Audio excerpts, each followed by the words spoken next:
দেশ এবং জনগণের স্বাধীনতা রক্ষা পেয়েছে। এ কারণে প্রায় আমি বলে থাকি 1971 সাল ছিল বাংলাদেশের স্বাধীনতা অর্জনের, আর 1924 সাল দেশ এবং জনগণের স্বাধীনতা রক্ষা।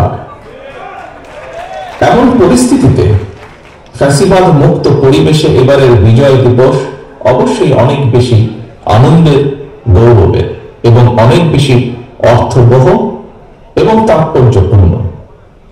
আমি বিশ্বাস করি আগামী বছরগুলোতে স্বাধীনতা কিংবা বিজয় দিবস শুধুমাত্র আনন্দ উদযাপনের মধ্যেই সীমাবদ্ধ থাকবে না বা রাখা যাবে না, বরং আমি দৃঢ়ভাবে বিশ্বাস করতে চাই আগামীর বাংলাদেশে প্রতিটি স্বাধীনতা এবং বিজয় দিবস হয়ে উঠবে জনগণের প্রতি রাষ্ট্র ও সরকারের দায় কিংবা প্রতিশ্রুতি পূরণের একটি অর্থবহ দিন।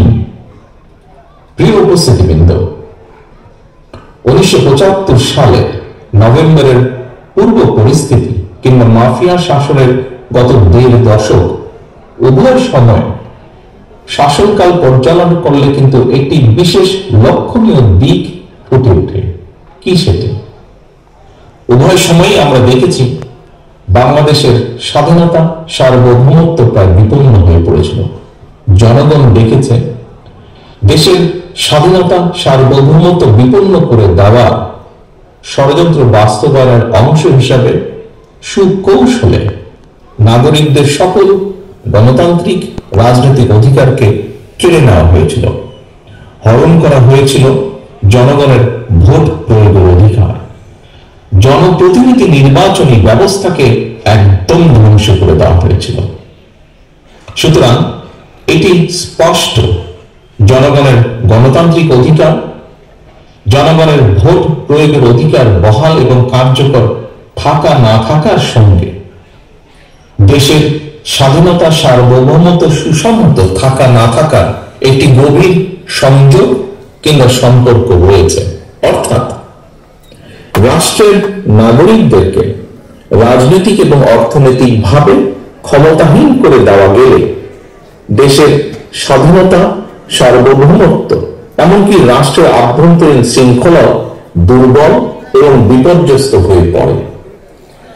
রাষ্ট্র এবং জনগণকে স্বনির্ভর এবং শক্তিশালী করতে হলে রাষ্ট্র ও রাজনীতির প্রতিটি ক্ষেত্রে গণতন্ত্রের লালন, বিকাশ এবং চর্চা অত্যন্ত জরুরি। আমরা মনে করি রাষ্ট্র ও সমাজের গণতান্ত্রিক রাজনীতি চর্চার অন্যতম প্রাতিষ্ঠানিক কেন্দ্রবিন্দু হচ্ছে জনগণের সরাসরি ভোটে নির্বাচিত জবাবদিহিতাদের দ্বারা, জনপ্রতিনিধিদের দ্বারা গঠিত জাতীয় সংসদ। জবাবদিহিমূলক সরকার ও সংসদ যথাযথভাবে কার্যকর থাকলে জনগণের রাজনৈতিক ক্ষমতাও নিশ্চিত থাকে। প্রিয় সহকর্মীবৃন্দ, আমাদের মনে রাখা দরকার জনগণ শক্তিশালী না থাকলে জাতীয় ঐক্য শক্তিশালী হয় না। রাষ্ট্র ও রাজনীতির গুণগত পরিবর্তনের জন্য সংস্কারের বিকল্প নেই। তবে একই সঙ্গে এটিও মনে রাখা জরুরি, কেউ স্বৈরাচার কিংবা ফ্যাসিস্ট হতে চাইলে তার কাছে সংবিধান কিংবা প্রবিধান বাধা হয়ে দাঁড়াতে পারে না বা দাঁড়ায় না, বরং রাষ্ট্রের প্রচলিত বিধিবিধানকে উপেক্ষা করে কোনো একজন শাসক স্বৈরাচার কিংবা ফ্যাসিস্ট হয়ে ওঠে। সুতরাং রাষ্ট্র এবং সরকারকে স্বৈরাচার বা ফ্যাসিবাদ থেকে সুরক্ষিত রাখতে চাইলে সুসংবদ্ধ বিধিবিধানের চেয়ে রাষ্ট্র রাজনীতির প্রতিদিনের কার্যক্রমে, নাগরিক জীবনের প্রতিদিনের চালচিত্রে গণতান্ত্রিক রাজনৈতিক সংস্কৃতির চর্চা অত্যন্ত বেশি জরুরি। প্রতিদিনের কার্যক্রমে গণতান্ত্রিক চর্চার মাধ্যমে রাষ্ট্র সমাজ থেকে ফ্যাসিবাদের উপাদান দূরীভূত করা সম্ভব, দূরীভূত হয়ে থাকে। প্রিয় দেশবাসী, বর্তমান অন্তর্বর্তীকালীন সরকার কি করতে চাইছে? রাষ্ট্র মেরামতের জন্য অন্তর্বর্তীকালীন সরকারের আর কত মাস কিংবা কত সময়ের প্রয়োজন সেটি জানার অধিকার জনগণের রয়েছে। সরকার জনগণের সামনে তাদের আগামী দিনের কর্ম পরিকল্পনার রোডম্যাপ ঘোষণা করলে এটি একদিকে জনগণের কাছে সরকারের স্বচ্ছতা এবং জবাবদিহিতাকেই নিশ্চিত করবে, অপরদিকে প্রশাসনিক কার্যক্রমেও গতিশীলতা বাড়বে।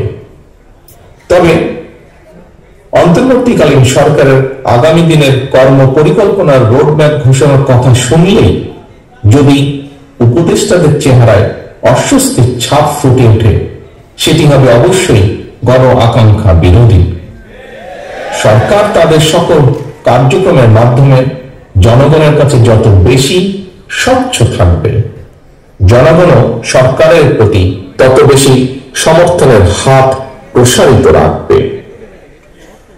প্রিয় ভাই বোনেরা, প্রায় প্রতিদিন দেশের কোনো না কোনো হাসপাতালে